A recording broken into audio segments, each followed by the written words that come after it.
हाय दोस्तों, मैं राघव अरोड़ा आप सभी का स्वागत करता हूं ये राघव अरोड़ा नाम के यूट्यूब के चैनल पर। जैसे कि आप जानते हैं, हमारी जियो टेक्निकल की सीरीज चल रही है और उसमें परमिएबिलिटी नाम का चैप्टर पढ़ रहे हैं। और जैसे कि पिछली वीडियो में आपने देखा स्ट्रेटिफाइड सॉइल्स क्या होती हैं, आपने परपेंडिकुलर फ्लो देखा, आपने पैरेलल फ्लो देखा। आज जिस टॉपिक की बात करने जा रहा हूँ, कोएफिशिएंट ऑफ परमिएबिलिटी के बारे में बात करने जा रहा हूँ।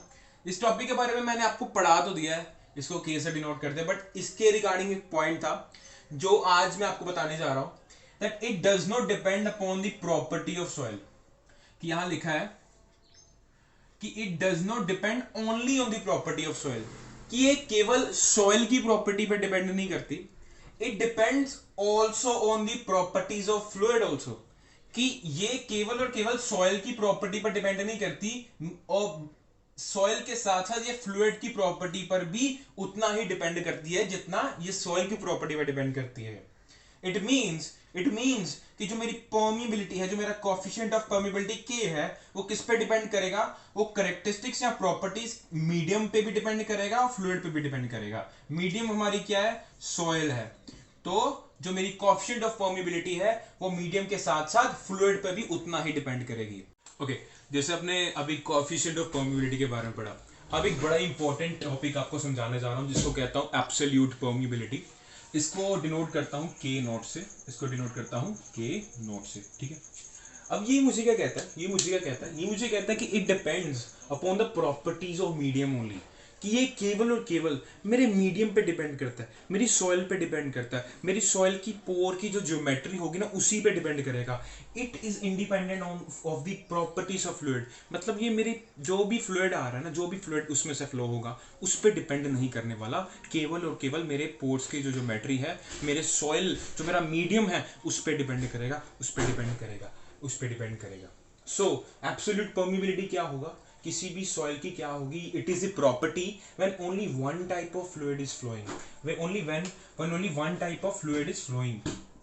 जैसे मैंने आपको बताया कि ये फ्लूइड की प्रॉपर्टीज पे डिपेंड नहीं कर रहा। क्यों नहीं कर रहा? क्योंकि इसमें केवल और केवल एक ही तरह की फ्लूइड फ्लो हो रही है। इसी कारण ये फ्लूइड की प्रॉपर्टी पे डिपेंड नहीं करता। मान लीजिए मेरे पास कोई रॉक है, कोई रॉक फॉर्मेशन है, उसमें पानी फ्लो किया, एक ही तरह का लिक्विड फ्लो किया।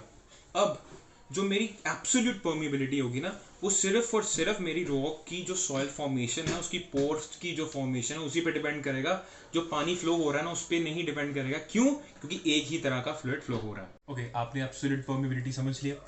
अब बात करते हैं इफेक्टिव परमिएबिलिटी की। एब्सोल्यूट परमिएबिलिटी में एक ही तरह का फ्लूइड फ्लो कर रहा था, बट जब इफेक्टिव परमिएबिलिटी की बात करते हैं ना, तब एक नहीं, एक से ज़्यादा, 2 3 4 5 इतने ज़्यादा फ्लूइड फ्लो करते हैं। क्योंकि एक्चुअल कंडीशन में यही होता है, कभी एक तरह का फ्लूइड फ्लो नहीं करेगा, लगभग 2 या 3 तरह के फ्लूइड फ्लो करेंगे। जब ऐसे फ्लूइड फ्लो करते हैं ना, जब ऐसे फ्लूइड 3 4 फ्लो करते हैं, तब जो परमिएबिलिटी होती है ना, उसको इफेक्टिव परमिएबिलिटी कहते हैं। If more than one type of fluid are flowing through the permeable rock formation, then permeability of each fluid is reduced for the rock. इस लाइन का मतलब समझना है, the permeability of the fluid is reduced for the rock। मान लीजिए पहले एक रोक था, एक permeable रोक था। पहले पानी आया, पानी ने क्या किया? पहला फ्लूइड आया जिसको पानी कहूंगा, पानी ने क्या किया? वॉइड्स का कुछ हिस्सा भर लिया, ठीक है। पहले वॉइड्स 100% थे, अब पानी आया, पानी ने मान लो 40% वॉइड्स को भर दिया। अब मेरे पास कितने वॉइड्स हैं? 60%। अब सेकेंड फ्लूइड आया जिसको ऑयल कहूंगा, ऑयल आया, उसने 30% पार्ट फिल कर लिया। तो अब मेरे पास कितने कितने वॉइड्स रह गए? ओनली एंड ओनली 30% ना।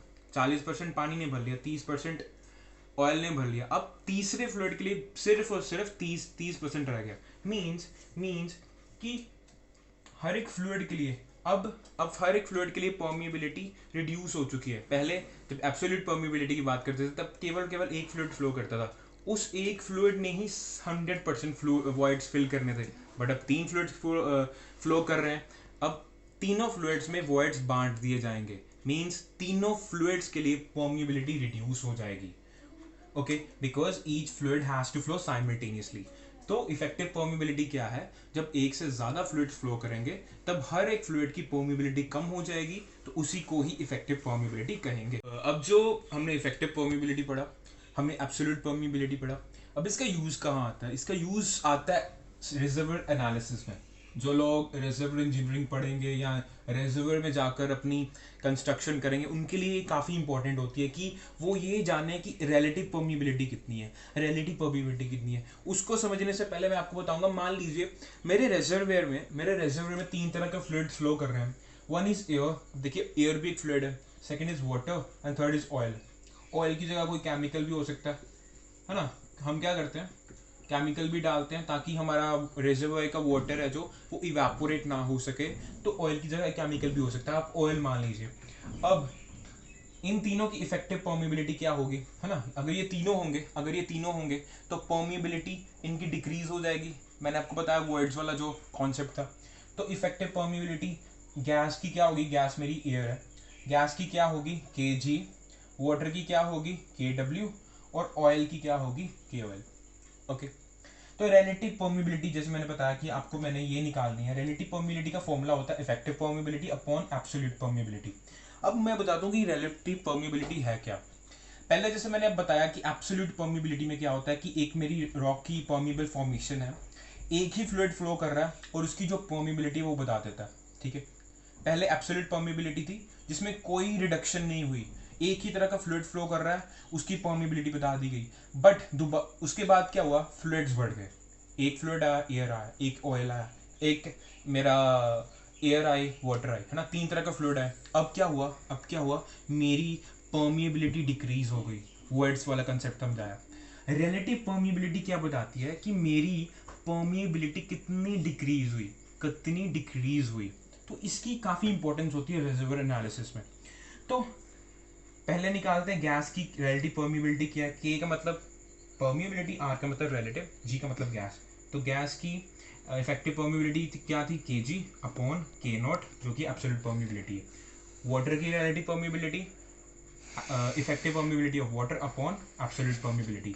ऑयल की relative permeability effective permeability of oil upon absolute permeability. अब एब्सोल्यूट परमिबिलिटी तीनों में सेम है। क्यों सेम है, क्योंकि यार एब्सोल्यूट परमिबिलिटी सिर्फ और सिर्फ मीडियम पे डिपेंड करती है, और तीनों में मीडियम सेम है जो कि हमारी सॉइल है। तो जैसे आपने अभी भी absolute permeability, effective permeability, relative permeability तीनों के बारे में पढ़ लिया। लास्ट में एब्सोल्यूट परमिबिलिटी का एक फॉर्मूला बताऊंगा। जैसे मैंने बताया ये फंक्शन किसका, मीडियम पे डिपेंड करता है। तो K0 का फॉर्मूला क्या होगा, K जो मेरी परमिबिलिटी है, साथ ही साथ में उस मीडियम में से जो फ्लूइड फ्लो कर रहा है उसका फॉर्मूला लिख दूंगा न्यू जो कि डायनामिक विस्कोसिटी है, upon gamma W unit weight of water. ये क्यों लिखा, क्योंकि उस मीडियम में से कोई ना कोई फ्लूइड, एक जैसे मैंने कहा एक फ्लूइड फ्लो कर रहा है तो उसका कुछ लिखना पड़ता है, तो साथ में मैंने ये लिख दिया। अब K0 का यूनिट क्या होगा, यूनिट हमें K का परमिबिलिटी का यूनिट पता है metre per second, dynamic viscosity का newton second upon metre square, unit weight का kilo newton per metre cube. जब इसको मैंने रीअरेंज किया तो मेरे पास यूनिट क्या आया, या तो मीटर स्क्वायर आ गया या सेंटीमीटर स्क्वायर आ गया, या इसको मैं डासी कह सकता हूँ। अब एक डासी की वैल्यू क्या आती है, ये क्वेश्चन आता है एसएससी जेईई में, गेट में कभी कभार पूछ लेते हैं। एक डासी की वैल्यू बताए, 1 darcy is equal to 9.87 into 10⁻⁻13 metre square. तो समझ चुके होंगे आज का लेक्चर इतना ही था। तो होप करता हूँ आप सभी को लेक्चर अच्छा लगा होगा। जियोटेक्निकल के साथ साथ मैं हाईवे इंजीनियरिंग भी इसी चैनल पर पढ़ा रहा हूँ। अगर आपको ये अच्छा लगा तो आपको ज़रूर वो भी अच्छा लगेगा। तो आपके स्क्रीन पर आपको लिंक शो हो रहा होगा, उसको क्लिक कीजिए और हाईवे इंजीनियरिंग भी ज़रूर देखिए। Thank you very much.